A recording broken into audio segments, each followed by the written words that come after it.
Entonces, la primera clase corresponde al sistema inmune de las mucosas. En toda esta unidad ustedes ya vienen desarrollando todo sobre inmunidad, autoinmunidad, entonces están ya bastante familiarizados con todos estos términos. Supongo que va a ser de fácil entendimiento. A ver. Entonces, para hablar sobre el sistema inmune de las mucosas, tenemos que recordar cómo se dan estas respuestas, ¿no? Cuando es el caso de que penetra en el organismo un agente nocivo, un agente extraño, se va a desencadenar una respuesta de nuestro organismo, ¿no? Va a actuar un anticuerpo. Si este anticuerpo reconoce como no propio a este antígeno, es lo que se llama inmunidad, una respuesta de inmunidad.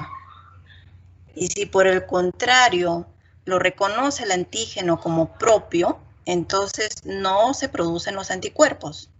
Y a esto se denomina tolerancia inmunológica. Ambas formas de respuesta son respuestas inmunológicas, ¿ya? Pero hay una diferencia. En una participa un antígeno nocivo extraño y en el otro es un antígeno, un agente propio. El sistema inmunitario va a ocupar el 2% del peso corporal. Entonces, debemos señalar de que existen 3 tipos de tejidos linfoides.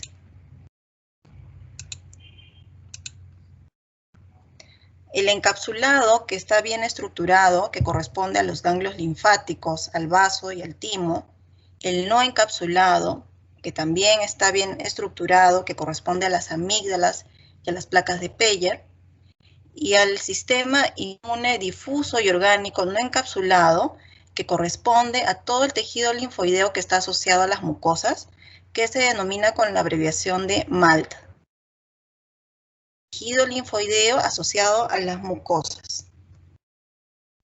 Acá tenemos una imagen donde podemos visualizar todas las mucosas, ¿no? Para poder entender cómo se organiza este sistema inmune de las mucosas y a qué nivel las encontramos, ¿no? Tenemos mucosas a nivel de las glándulas lacrimales, de las glándulas salivales, de las glándulas mamarias, de todo el sistema genitourinario, del sistema gastrointestinal, del sistema respiratorio, ¿no? Todo eso está cubierto de mucosas. Si hablamos de superficies de área, por ejemplo, podemos compararlo con la extensión de la piel. En el caso de la piel tiene una extensión de 1.8 metros cuadrados. Y miren ustedes, en el caso de las mucosas, la extensión de la superficie de área es de 400 metros cuadrados, ¿no? Una diferencia bastante grande. Entonces, la extensión de las mucosas es bastante considerable. Así también vamos a mencionar las generalidades del sistema inmune de las mucosas, ¿no? Las cuales tienen numerosas funciones fisiológicas. Estas son superficies mucosas delgadas que van a actuar como barreras permeables. Los agentes infecciosos invaden nuestro organismo a través de estas superficies, pero es importante la entrada tanto para antígenos patogénicos como no patogénicos, ¿no? ¿Cuáles serían los no patogénicos? Por ejemplo, los alimentos, ¿no? Que ingresan a través de nuestra mucosa intestinal en un promedio de 10 a 15 kilos de proteínas por año. Acá tenemos un esquema en el cual podemos ver las diferentes fases o acciones de cómo penetra en la mucosa, ¿no? En este cuadro de la izquierda pueden observar ustedes los agentes patógenos y no patógenos, que serían las bacterias, virus, parásitos, alimentos. En la parte intermedia, que vendría a ser la zona de interfase, la zona de la mucosa, con la extensión de 400 metros cuadrados que ya hemos mencionado, donde se ubican los epitelios, los factores innatos, los anticuerpos, ¿no? Y al penetrar estos antígenos van a actuar lo que son las células linfoides, específicamente los linfocitos B y T, y las células fagocíticas, ¿no? Que corresponden a los macrófagos, a los polimorfos nucleares y a los eosinófilos. Entonces, estas mucosas son el asiento de los microorganismos comensales, ¿no? ¿Cuáles son los microorganismos comensales? Nuestra flora bacteriana normal, ¿no? La profítica, la flora inocua, que no representa un peligro, sino por el contrario son beneficiosos. Es nuestra flora normal que protege nuestras mucosas.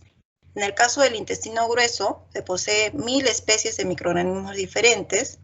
El contenido del colon es de 10 a la 12 microorganismos por mililitro. El sistema inmune de las mucosas ha desarrollado mecanismos que permiten que distingan los patógenos inocuos de la microflora normal. Entonces ahora vamos a mencionar las características distintivas del sistema inmune de las mucosas. Específicamente lo que son las características anatómicas, los mecanismos efectores y la inmunorregulación. Dentro de las características anatómicas de las mucosas, tenemos que considerar que existe una íntima interacción entre la mucosa del epitelio y el tejido linfoideo, ¿no? Existen compartimentos de tejido linfoideo difuso, estructuras más linfoideos aislados y las tonsilas, mecanismos especializados de absorción de antígenos, donde actúan las células M de las placas de Peyer, adenoides y tonsilas. Dentro de los mecanismos efectores, acá van a actuar las células T o los linfocitos T de memoria y los linfocitos T reguladores. Y dentro de lo que es el medio inmunorregulatorio, acá se va a activar una regulación de baja respuesta inmune, ¿no? Es decir, no va a haber un ataque o una respuesta ante la comida o antígenos inocuos. Acá van a actuar los macrófagos inhibidores y se va a dar una tolerancia inducida por las células dendríticas. En esta imagen podemos visualizar las partes de un epitelio mucoso, en este caso intestinal, ¿no? Acá tenemos a los enterocitos, ¿no? Enterocitos, esta es su zona apical, está el moco, las células de Glovet, que son las secretoras de moco, acá cubriendo toda la superficie apical de los enterocitos, la capa de moco, ¿no? Si avanzáramos más hacia la parte superior, se encontraría el lumen intestinal, ¿no? La luz intestinal.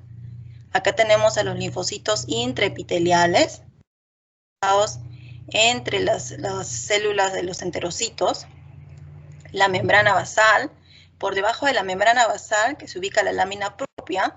En la lámina propia también vamos a encontrar a los linfocitos y a las células plasmáticas, ¿no? Las células plasmáticas que son las secretoras de las inmunoglobulinas. En este caso, para las mucosas sería la inmunoglobulina A. Acá podemos observar el mecanismo de ingreso de los antígenos, donde participan estas células M que ya hemos mencionado, ¿no? Las células M, a través de ellas, endocitosis de los antígenos, ¿no? Y son presentados a las células dendríticas y se activan los linfocitos T. Pero así también las células dendríticas de la lámina propia pueden extender sus prolongaciones y capturar a los antígenos directamente desde la luz, en este caso, por ejemplo, de la luz intestinal, ¿no? O de otra mucosa.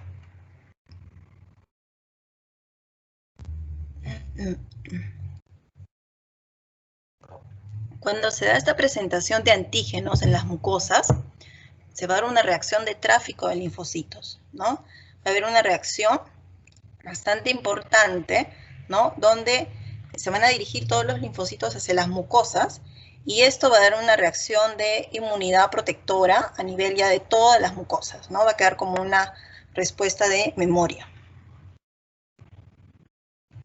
Acá tenemos una imagen de enterocitos donde se puede evidenciar que en la porción apical, en la porción superior, existen uniones bastante estrechas, ¿no? ¿Y quiénes participan para que se den uniones o para que se dé relajamiento y se aperturen esos espacios entre los enterocitos? Pues tenemos citoquinas inflamatorias, como el factor de necrosis tumoral alfa, el interferón gamma, que en este caso ellos van a relajar las uniones estrechas, incrementando la permeabilidad. Y también tenemos a las citoquinas como la interleuquina 10 ¿no? El factor de crecimiento, que por el contrario lo que ellas hacen es incrementar la resistencia al pasaje de las macromoléculas, es decir, ellas aumentan la estrechez. ¿Cómo es que se va a prevenir el acceso de los patógenos a la superficie apical de los epitelios mucosos? Acá, ¿quién va a participar y que tiene una función muy importante? Es la secreción mucosa, el moco. El moco producido por las células de Globet, ¿no? Que ya les mostré hace un momento. Esta secreción de espesor de 10 a 700 micras va a estar constituido de glicoproteínas de alto peso molecular que vienen a ser las mucinas.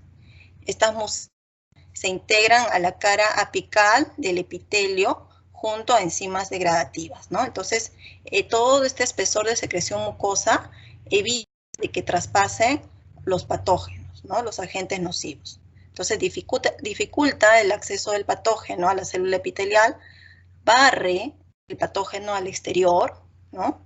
Bloquea que los receptores expresados por los patógenos sean reconocidos por alguna célula epitelial y pueda ingresar. Entonces, hemos mencionado de que el MALT, que es el tejido linfoideo asociado a mucosas, es bastante extenso, ¿no? Es un sistema inmune altamente especializado que va a proteger toda la superficie de las mucosas. Viene a ser el mayor sistema de los órganos linfoides de los mamíferos, y en un humano adulto esto representa al 80% de los linfocitos del organismo. Ahora, este MALT se puede clasificar según su ubicación. Cuando se trata del tejido linfoideo asociado al tracto gastrointestinal, se denomina GALT. Cuando corresponde al tejido linfoideo asociado al árbol bronquial, se denomina BALT. Cuando corresponde al tejido linfoideo asociado al tracto nasofaringeo, se denomina ALT. Así también tenemos el tejido linfoideo asociado a las glándulas mamarias, las glándulas salivares y lacrimales, asociado a los órganos geniturinarios, al oído interno.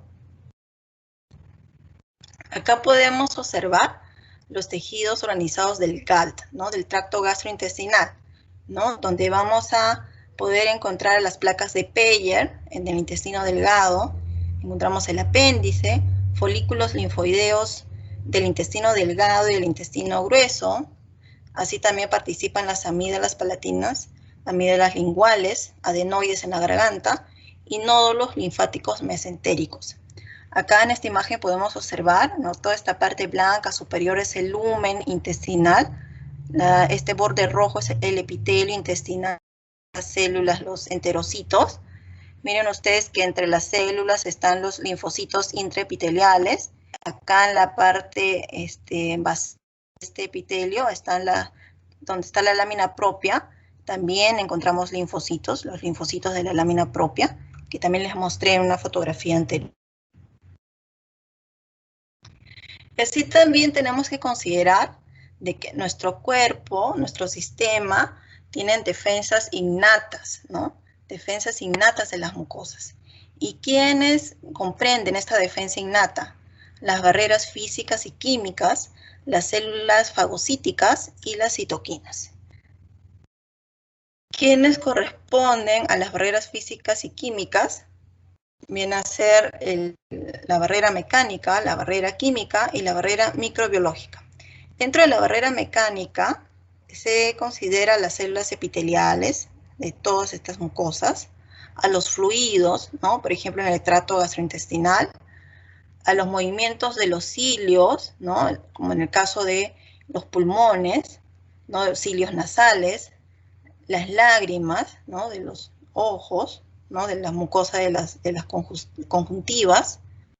Tenemos una barrera química, ¿no? Donde actúa la variación del pH, las enzimas que están dentro de estos jugos gástricos, péptidos antibacterianos, enzimas también en las lágrimas, ¿no? Las lisocimas.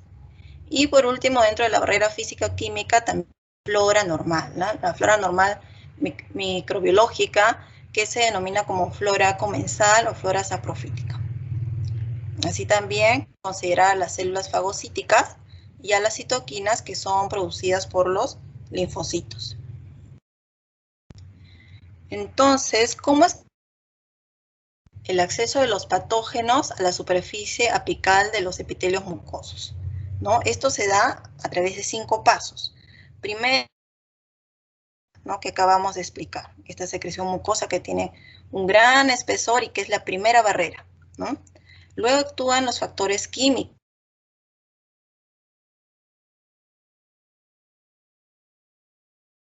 las enzimas, ¿no?, como la lisozima, la lactoferrina.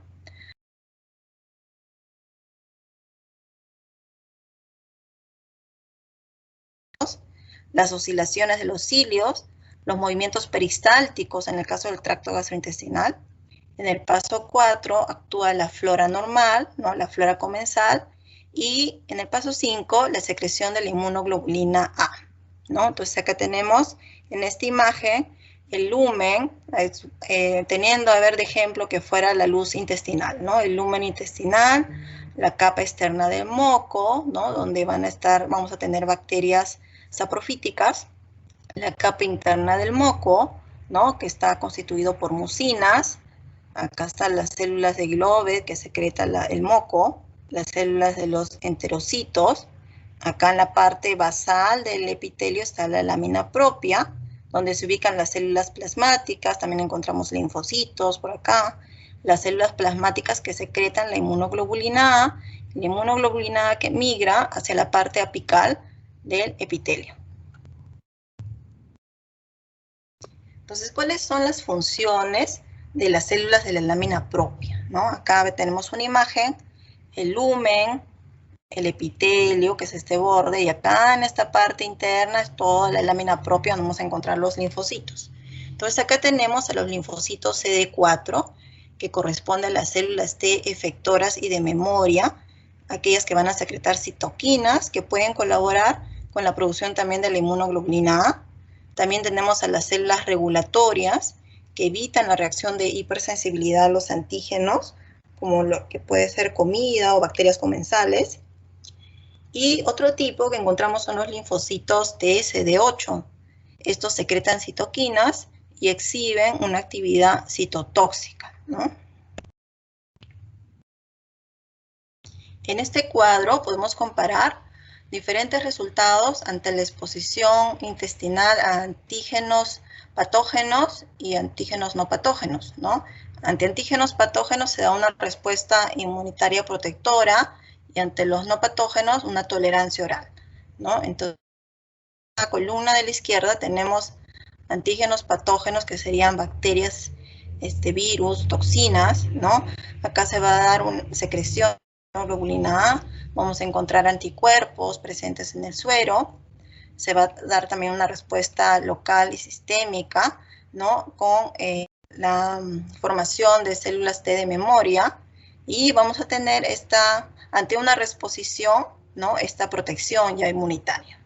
En el caso de la ingesta de alimentos o de las bacterias comensales, que son bacterias inocuas, acá la respuesta local de inmunoglobulina A va a ser muy baja, no vamos a encontrar anticuerpos, no se da la respuesta de las células T efectoras, ni tampoco ninguna respuesta de memoria. ¿Cómo es que se da la regulación del sistema inmune de las mucosas?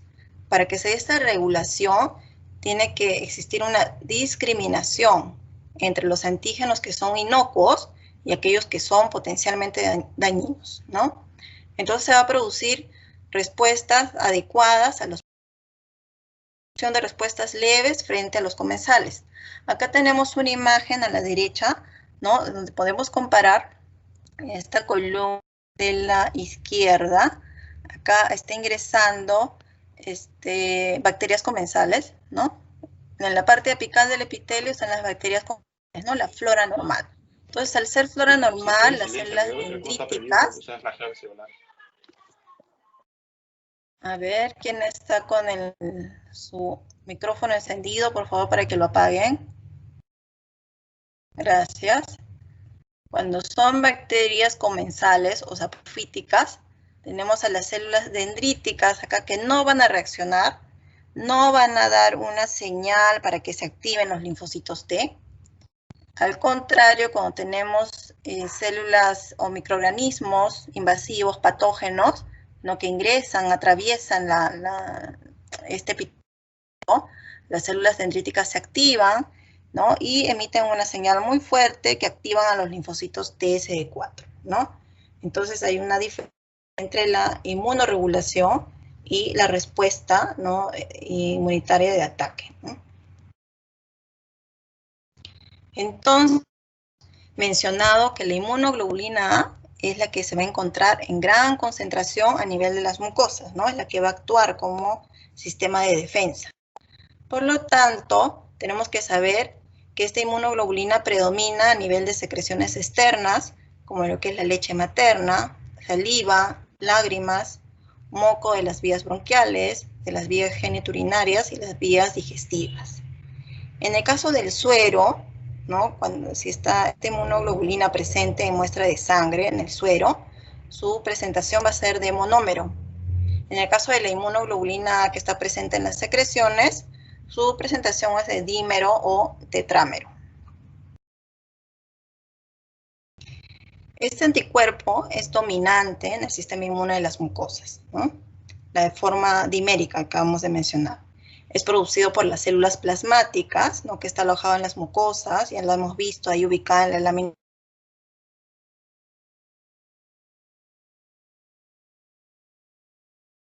Entonces, en esta imagen podemos observar cómo es que se secreta la inmunoglobulina de la célula plasmática, es reconocida por el receptor de este epitelio y va a ser endocitado, ¿no?, por la célula del epitelio y va a traspasar por toda esta célula para llegar hacia el lumen. Entonces, este recorrido de pasar desde la lámina propia por la célula del epitelio y llegar hasta el lumen se llama transcitosis, ¿ya? Este mecanismo es transcitosis, ¿no? Y luego va a llegar pues a la parte superior ya para poder actuar en defensa del organismo. Entonces, las funciones de la inmunoglobulina A va a ser de evitar la adhesión de microorganismos y neutralizar las toxinas o enzimas, restringir a las bacterias comensales al lumen del intestino y exportar toxinas y patógenos de la lámina propia, ¿no? Entonces acá se ubican en la parte superior del epitelio, ¿no? Así también pueden unirse a los antígenos que han traspasado y los van a exportar, eliminar fuera del organismo de la mucosa, ¿no? Acá tenemos otra imagen, ¿no?, donde también podemos observar el mecanismo. Acá tenemos a la célula plasmática, ¿no?, secretora de la inmunoglobulina dimérica. Acá está el receptor, ¿no?, que reconoce a la inmunoglobulina A, se forma un complejo. Este complejo traspasa la célula epitelial de la mucosa. Este traspaso desde la lámina propia hacia la luz se llama transcitosis, ¿no? Y acá pues ya se excreta la inmunoglobulina, ya tiene su actividad inmunológica.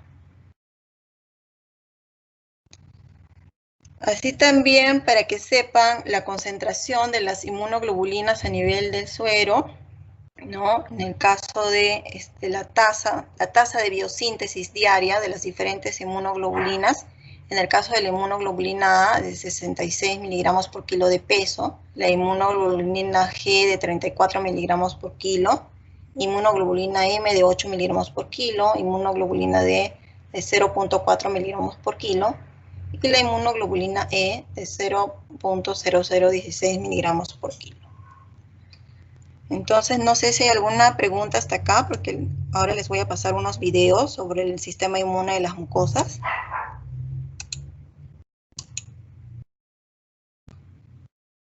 Alumnos, ¿está claro hasta acá cómo es el mecanismo de acción del sistema inmune de las mucosas? Sí, doctora. Ya. Sí. Entonces ahora vamos a compartir el primer video, a ver, un minutito.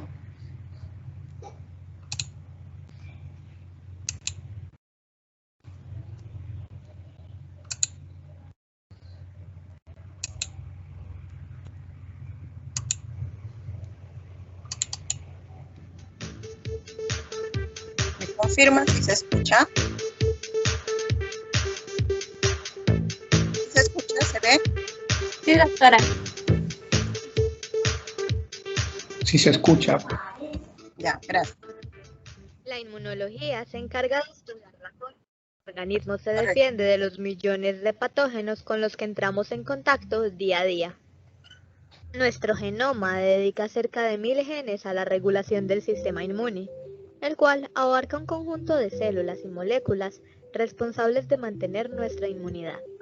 Al hablar de inmunidad nos referimos a estar exento de, o mejor dicho, a una protección frente a las enfermedades. Para conseguirla, el sistema inmune desarrolla la respuesta inmune, que no es más que la coordinación entre células, moléculas y órganos para atacar otras células y moléculas que puedan afectar la homeostasis corporal y que no necesariamente son extrañas al cuerpo, sino que pueden ser propias, como es el caso de las células tumorales.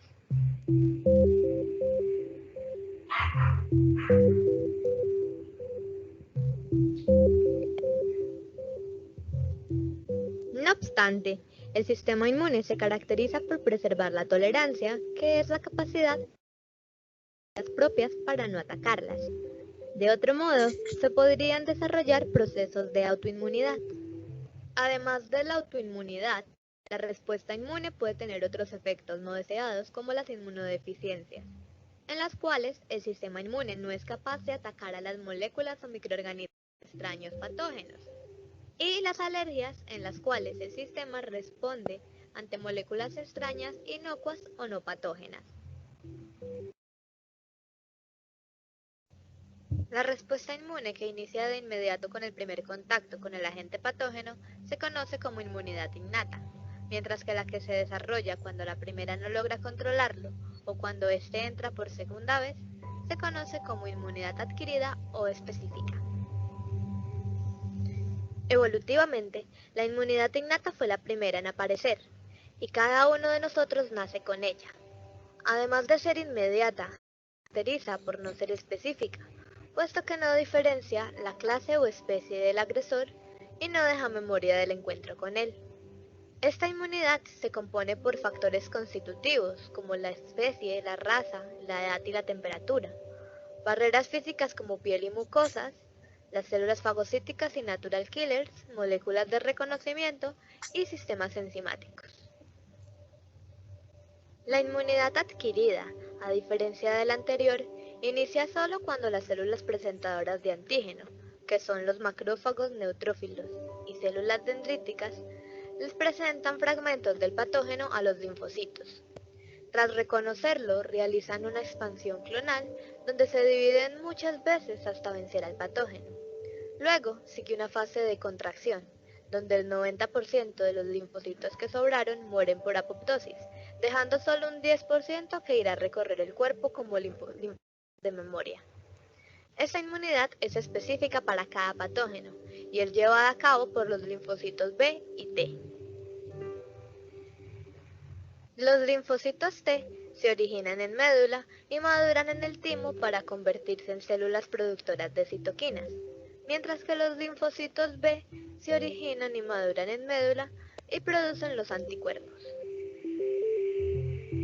Una persona puede tener una inmunidad activa o pasiva ante un agente patógeno. Se dice que es activa cuando sus linfocitos tuvieron un encuentro con el agente y por lo tanto posee linfocitos de memoria que evitarán que se vuelva a enfermar con el mismo patógeno. Esta inmunidad activa no implica que haya padecido la enfermedad, pues la vacunación con microorganismos muertos o inactivados o sus toxinas estimulan el sistema inmune sin producir la enfermedad. La vacunación con anticuerpos de otro individuo de la misma especie o no produce la inmunidad pasiva, defendiendo contra los agentes patógenos a los individuos ya infectados, dándoles tiempo a sus linfocitos propios de empezar a producir sus propios anticuerpos. Esta inmunidad pasiva también se ve en los primeros meses de vida, donde por medio de la placenta, la leche materna o el calostro, la madre pasa a sus hijos anticuerpos que lo defenderán de enfermedades infecciosas. En próximos videos se empezarán a abordar con más profundidad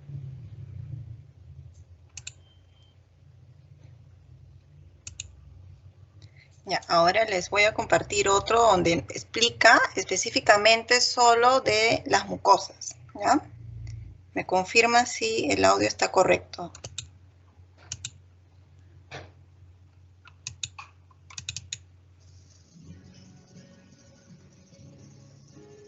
Sistema inmunitario de mucosas.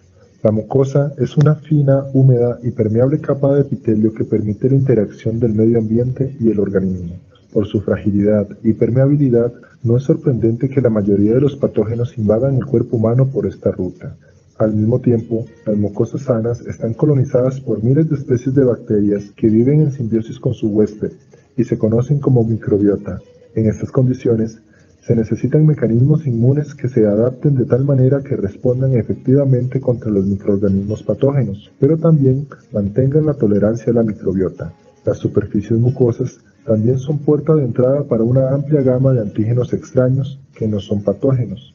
Por ejemplo, el intestino está expuesto a enormes cantidades de proteínas alimentarias y la microbiota contiene muchos antígenos extraños. La célula presentadora de antígenos los expone constantemente al sistema inmunitario adaptativo de las mucosas, siendo reconocidos. Sin embargo, generar respuestas inmunitarias efectoras contra estos antígenos inofensivos sería inapropiado.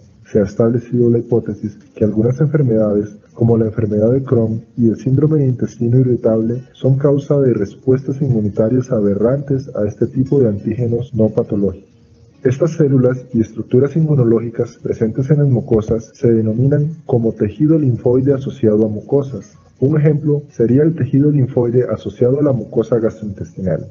Ante la presencia de un patógeno, la microbiota compite por espacio y nutrientes con los microorganismos patógenos. A la vez, esas bacterias producen sustancias antimicrobicidas que se acumulan en una capa de moco. Esta capa forma una barrera que evita la propagación del microorganismo y contiene altas concentraciones de IgA secretora. La IgA secretora tiene varias funciones, entre ellas forma una capa protectora en la superficie de las mucosas, retiene a microorganismos en la interfase de la mucosa, mantiene la homeostasis intestinal, modifica la microbiota intestinal, disminuye las respuestas proinflamatorias asociadas a la captación de bacterias altamente patogénicas o alergenos. Por otro lado, el moco protege a las células epiteliales intestinales, lo que proporciona una barrera física. Las células G en el epitelio producen el moco. Las células epiteliales son capaces de detectar la presencia de patógenos a través de receptores tipo TOL o tipo NOT, sintetizar o responder a citoquinas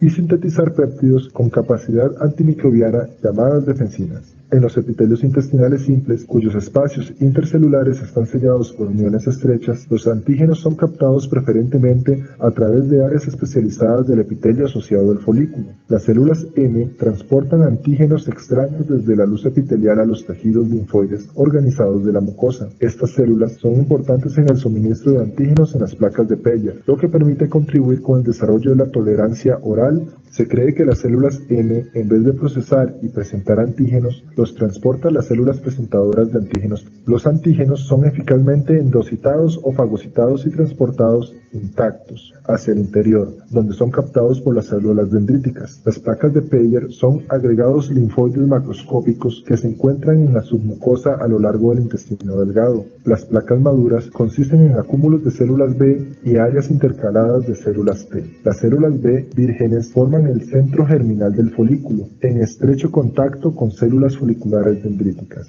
Estas células foliculares dendríticas no derivan de la médula ósea y son diferentes de las células dendríticas presentadoras de antígenos. Las placas de Peyer difieren de los ganglios de otras partes del organismo porque carecen de los vasos linfáticos aferentes. Esta característica refuerza la idea de que el antígeno es captado desde el lumen a través del epitelio superior.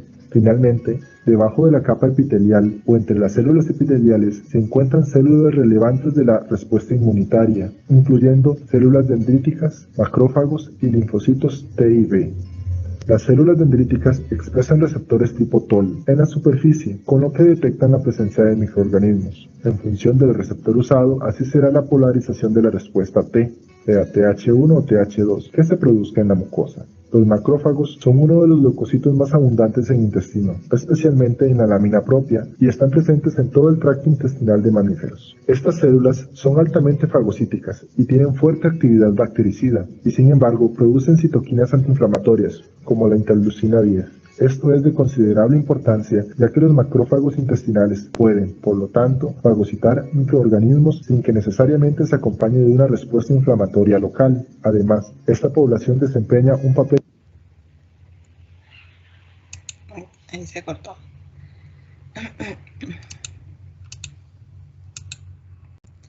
Bueno, alumnos, entonces hasta acá estaríamos terminando la primera clase teórica. No sé si hay alguna pregunta con respecto a esta parte.